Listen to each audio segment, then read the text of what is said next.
Persiapan alat, kemudian ada alkohol swab, kalau salah besok tahu saya, ada bengkok, kapas alkohol boleh pakai tempat. Setelah itu info konsen kan persiapan alat, terus cek 5 benar obat, jangan tidak disebutkan benar obat, benar alat, benar pasien, benar waktu, benar cara, benar pendokumentasian. Kecuali kalau benar tanya apa arti benar obat, baru kamu sebutkan. Kalau kamu tidak mau saya bertanya, langsung aja sebutkan obat. Pas kamu pegang nal kamu itu, langsung kamu bilang obat tidak kadaluarsa, kemasan tidak rusak, warna tidak berubah. Saya nggak akan tanya lagi, ya. Silakan taruh, atau kamu mau patahkan pakai kasa, jangan lupa patahkan ampulnya. Nanti ada pom kecil ya untuk tempat obat. Setelah itu persiapan lingkungan, ciptakan lingkungan senyaman mungkin. Persiapan pasien, ibu tergantung, kalau dia di lengan bagian atas suruh buka bajunya setengah. Kalau di bagian pantat suruh dia tidur tengkurap, celananya bagian bawah tolong dibuka. Persiapan penolong, jangan lupa kalian cuci tangan, bawa anduk masing-masing. Kalau ketahuan pinjam saya di lengan, ya, bawa anduk masing-masing, cuci tangan dengan 6 langkah benar, di bawah mengalir menggunakan sabun, ya. Jangan salah karena saya ujian akan saya periksa. Ya. Kemudian kering, bilas dan keringkan dengan handuk bersih. Oke, setelah itu kita melakukan tindakan. Bun, kapan kami boleh memasukkan setelah? Boleh ya, prinsipnya one hand boleh, atau setelah kalian pakai handscoon semuanya juga boleh.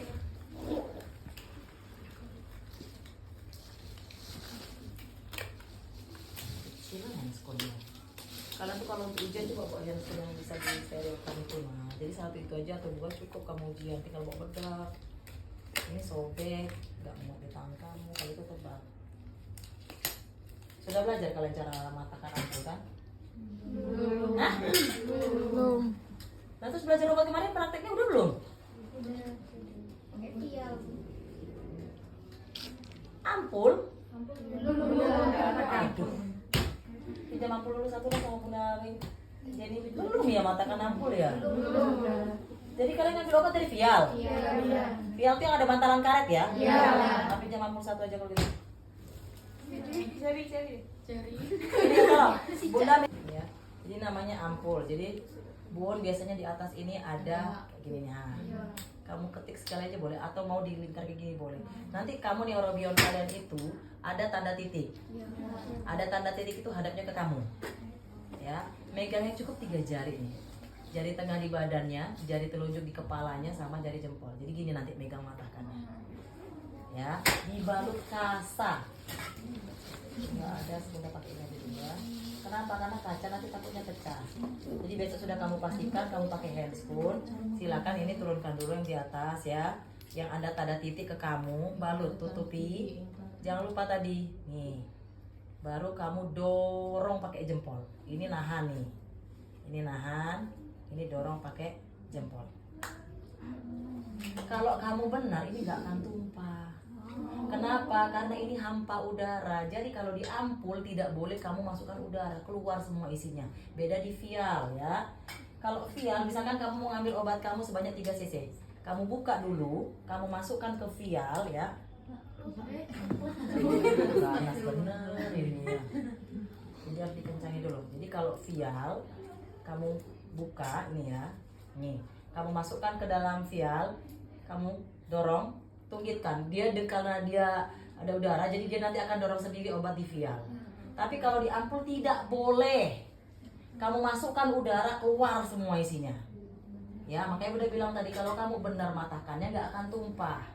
Ya, ini kan udah kita ambil tadi one hand ya, karena kamu biasa dengan one hand. One hand itu satu tangan. Ya, gimana ngambilnya? Silakan sedot sampai ke ujung. Ini dia, jari ini nahan, jempol sampai naik. Bun, udah sampai ujung ya, ternyata obatnya belum ini Bun. Misalkan kayak gini nih, obatnya belum habis, tutup dulu. Ya, gak usah sampai tutupnya. Tutup, dorong, baru kamu sedot lagi obat kamu nanti di vial itu dicampur ya, ampul itu ya. Dicampur sampai dia dengan habis. Ya, misalkan kayak gini, udah kita sedot ya. Siapkan obatnya, tutup. Bun, ada gelembung, ini harus dibuang. Jadi sebelum kamu ganti nal, buang dulu gelembung. Gimana caranya? Ketuk-ketuk tabungnya. Makanya tadi harus kencang. Ketuk-ketuk, tarik, taruh dia sampai dengan ujung. Tidak boleh ada gelembung. baru kamu ganti nal. Ya, siapkan kapas alkohol kamu. Oke. Setelah siap, baru kita tentukan lokasi penyuntikan seperti gasias. Tahu seperti tulang spina ilia kah? Paling nonjol di depan. Karena kristarum di atas. Jadi spina tuh paling nonjol di depan. Ya, jadi kamu raba nanti. Ibu silakan buka baju, boleh tangan kiri. Nah, ini kamu telunjuk meraba di bagian tulang depan. Coba berdiri. Ya, berbaring nih. Raba tulangnya di bagian depan ini. Oh, enak di tulangnya. Langsung ke sepertiga, arahkan dia ke pantat. Ini tulangnya paling ujung. Nah. Enak kalau yang raba, kalau yang gemuk nanti nyarinya susah. Ya. Jadi raba, ya, arahkan dia ke pantat. Ya, raba, arahkan ke pantat. Perkiraan, gak usah kok pegangi terus. Ya, perkiraan di sini obat kita siap. Disinfeksi searah dengan jarum jam sekali aja. Oke, ini masih kita pakai jepit. Ya, ibu one hand. Saya injeksi ya bu ya. Kita masukkan obatnya, cubit. Ya, cubit pantat pasien. 90 derajat itu tegak lurus. Masukkan, maaf ya bu ya. Masukkan sampai habis, lepas. Pegang, kita lakukan aspirasi untuk memastikan lokasi penyuntikan benar. Jika ada darah yang masuk, salah. Tapi pada saat kamu tarik, oh bun keras, berarti benar. Pegang dua. Ibu, kita masukkan obat ya, perlahan. Jangan terlalu pelan, jangan terlalu cepat. Ya, kalau sudah habis sampai ujung, tahan. Baru ini oles lagi ya, karena dia perih. Kenapa perih? Kental cairannya. Ya, olesi, sudah selesai. Setelah itu rapikan pasien, bereskan alat, buang ini di sampah tajam. Nal ini di sampah tajam. Yang safety box yang warna kuning, ini di tempat sampah boleh. Ini di sampah tajam. Semuanya sampah tajam. Boleh rapikan semua. Kamu lepas handscoon, cuci tangan, rapikan pasien. Baru bu, saya sudah melakukan penyuntikan, berikan obat sama ibu. Semoga ibu sehat. Catat hari, tanggal, tindakan yang dilakukan. Selesai. Ada yang tanyakan?